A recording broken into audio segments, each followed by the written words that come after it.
Pick up a couple of tomato cages from your local nursery. Flip a cage upside down and crisscross the open tines.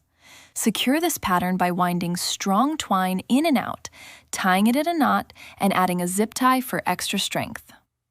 For the carrot body, you'll need a large orange tarp. I used a $15 6x8 tarp from Amazon. Lay it flat, slightly bend your cage tines, and slip them through the second grommet from the corner before bending them back into shape. Fold the corner of the tarp over the cage and roll it until it's completely covered. Cut away any excess fabric and zip tie the inner corner grommet to the cage to keep everything tight. Once wrapped, use a hot glue gun to secure the outer edge in short lines so the tarp doesn't slip. For the carrot top, gather the fabric like you're wrapping a package. Snip small holes and use a zip tie to pull the top flat and secure. Next, grab some faux greenery. A fern is a great choice. Weave zip ties above the base of the fern, push the stem through the top of the tarp, and zip tie it into an upright position. For extra texture, curl green pipe cleaners around your fingers and twist them onto the fronds. You can even brush on streaks of white paint for depth. If you have leftover tarp, make a second carrot and get creative with the topper, like a faux cabbage.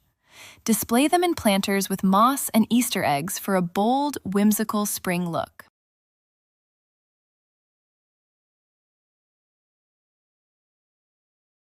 For today's project, go ahead and grab yourself a tomato cage and also grab some wood shims. These shims are actually a little bit different. There's a small end and there's a thicker end. What we're going to be focusing on is the thick end. That's where we're going to drill our holes. First thing you got to do though is grab a scrap board. This will keep us from drilling through the table. Take the thick end and we're going to use a mark on the first one. About an inch down, we're going to put it right in the center. Then we're going to take the drill and let it do its job. Don't push too hard, just drill right through the hole.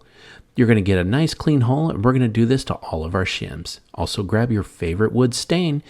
What we're going to do is take a towel and just dip it in there and rub it all up and down the shim. This will keep it nice and good, even out in the sunlight. Make sure you get every end, front, back, and on the sides. You want to make sure it's all covered.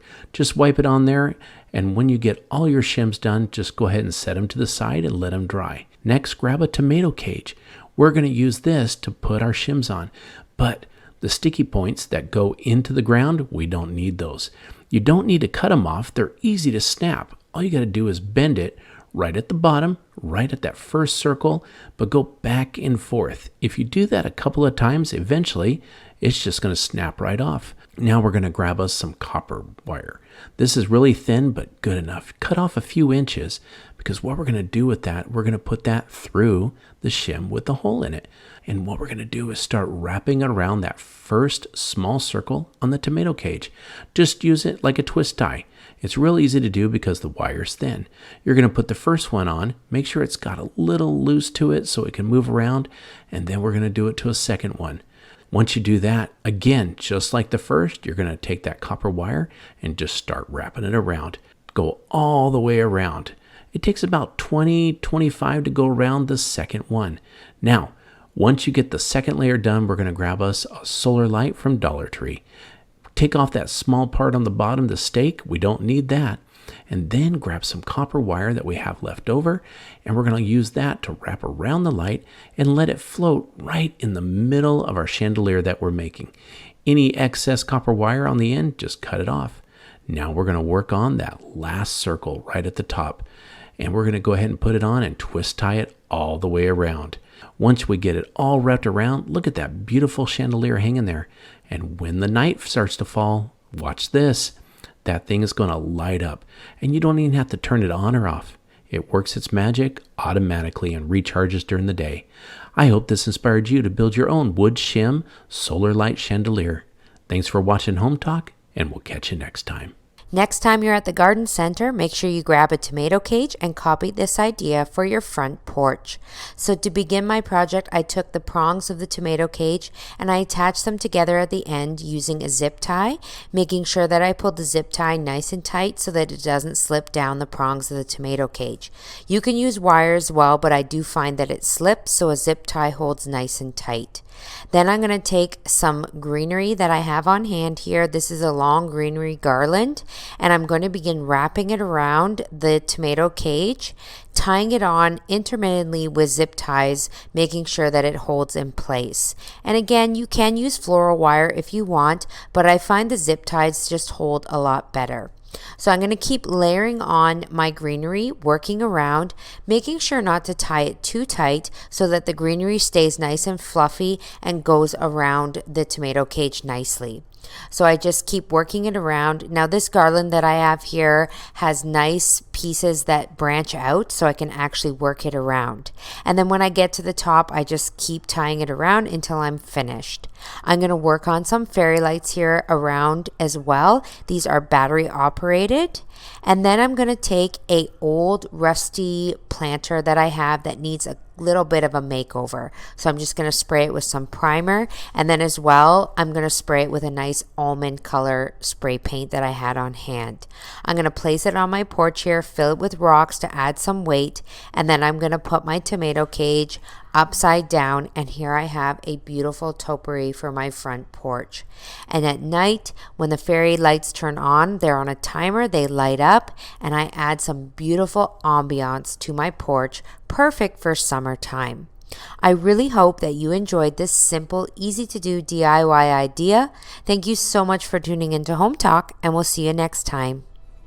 Next time you're at the dollar store, don't pass by these pot trolleys. So to begin my project, I also headed to my local hardware store and I just grabbed one tomato cage. For the base of this project, I used a large planter. I added in these pretty black-eyed Susans that I just picked up at my local home improvement store. And then I came in with some heavy garden rocks and I just placed these around. And these are decorative, but they're also just kind of for weight, just to weigh down the base of this. And I had to cut off the upper rung from this tomato cage because the circular hole is just too big for the pot trolley. So I just cut it here in the middle, cutting off the largest top rung. I took it over to my potted plant and worked it in gently around the black-eyed Susans. Once it was in place, I came in with my pot trolley and I placed this on top of the tomato cage, nestling it right into that hoop. And I'm just going to add in this little decorative piece. This is just going to weigh down the pot trolley and keep it in place. And then I'm going to add in some water here. Another idea for this is if you got a solar water fountain, you could place that in here as well. I just like it here nice and simple and cute with the little garden decor. And I think this really adds a nice feature to my garden, a bright pop of color and some vertical dimension. I really hope that this project inspired you to get creative. Thank you so much for tuning into Home Talk, and we'll see you on another video.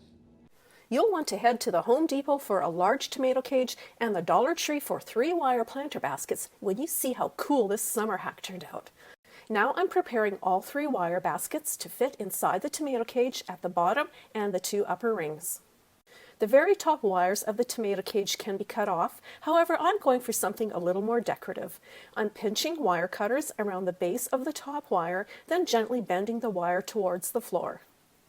Now I'm moving the bent wire to the left, slipping it into the next section of the cage, then tucking the end in so it stays in place. To get a full-grown look right away, I am using 3 hanging flower baskets and removing their basket hooks. The basket of flowers is being placed into a wire basket with the clips attached. Then I'm positioning them both on top of a tall, slim stool. I'm using a plant pot to raise the level of the flower basket so it reaches the 3rd ring, then clipping the wire basket to the cage. Next, I'm picking up the tomato cage and gently placing it over top of the bottom flower basket with a gentle rotation so the flowers don't break. I'm placing a wire basket into the top of the tomato cage, then using zip ties to attach them together. Now I'm placing flowers in the very top basket to complete the look, which results in a gorgeous, full-grown looking 3-tiered flower stand, offering loads of height and a fabulous punch of color. I just love how the black tomato cage and the flower baskets offset the vivid red and green, making quite an eye-catching display. While this flower stand looks right at home beside my garden shed, I love that you have the ability to display it anywhere you wish.